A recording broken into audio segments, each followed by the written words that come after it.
This is Letter to Sons. I'm Doug Keating. For the first half of 2024, I will be talking about traveling. The next series of videos will focus on planning a trip, in this case to Europe. I shot a video explaining why I love going to Europe. Perhaps you watched it and you said, yep, I'm going, have no idea how to plan the trip. With that thought in mind, here are 5 factors to consider for traveling to Europe. Let me start by answering the question, who should watch this video?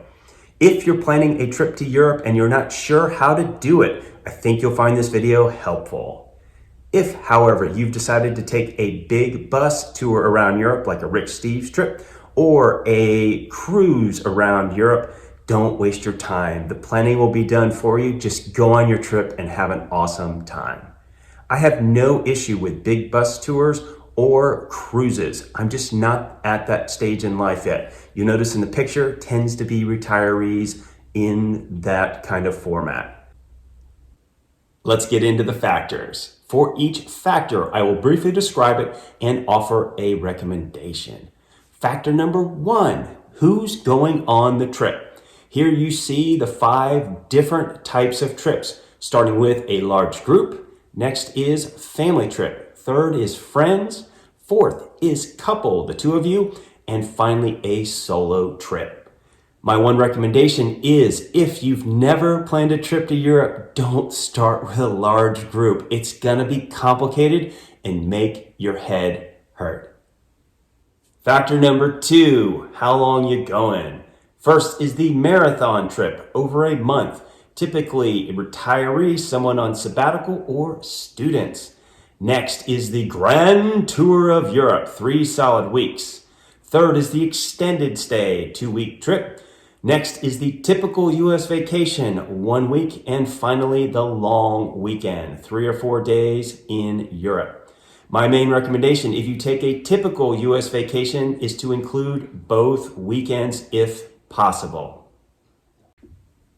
Factor number 3, where are you going? This is an important one.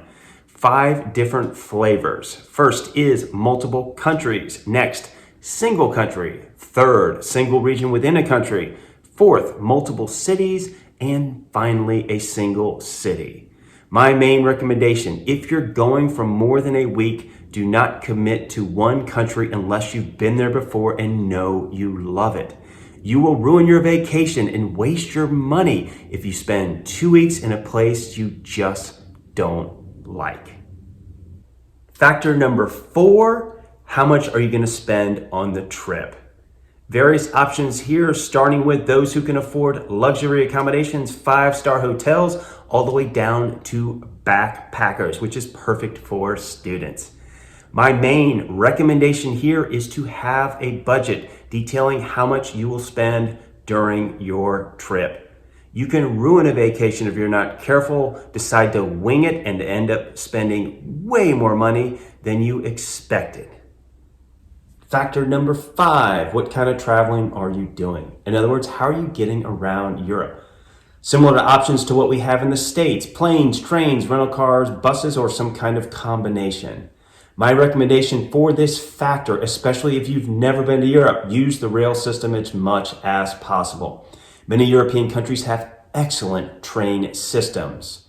Driving in Europe is different. You may ruin your vacation because you're so stressed out just trying to drive in a new country.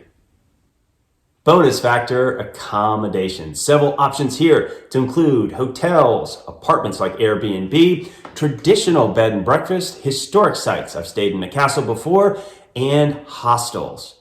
My recommendation for this bonus factor, families, consider renting an apartment versus staying in a hotel. It's nice if you want to take a break during the day to have space to spread out and perhaps even get away from each other in case your nerves are starting to become frayed.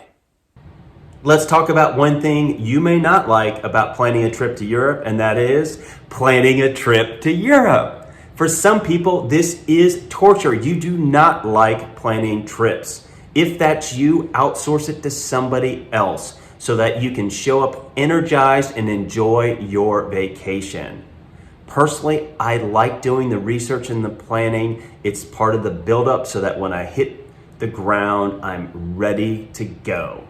If that's not you, skip it, let somebody else do the planning, and just enjoy your trip. I've covered a fair amount of content in this video, so let me bring it all together in this matrix. Down the left, you see the factors. Across the top, you see the options I described. I think this matrix is a great way to think about what kind of trip you're going to take to Europe. Here's an example of the matrix using my most recent trip to Europe. Let me step through the 5 factors. Who went? It was a couple's trip. My wife and I, that's our favorite way to travel. How long? Typical US vacation, 1 week plus the weekends. Where to? Single country. We went to Italy, had a blast. Budget? We went comfort. How did we get around? Trains. Italian train system is excellent. And bonus factor, our accommodations was a combination of hotels, and we had an apartment in Milan.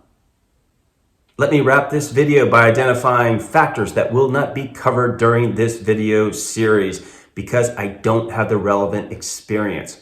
For example, I've never planned a trip to Europe for a large group. Also, from the States, I've never traveled to Europe for more than 2 weeks. Hope to have those longer trips later in life. And lastly, Kim and I do not travel 5-star accommodations luxury style. We don't have the resources to do it. And even if we did, I probably wouldn't. We like hanging out with the locals, and that's not what 5-star luxury travel's all about.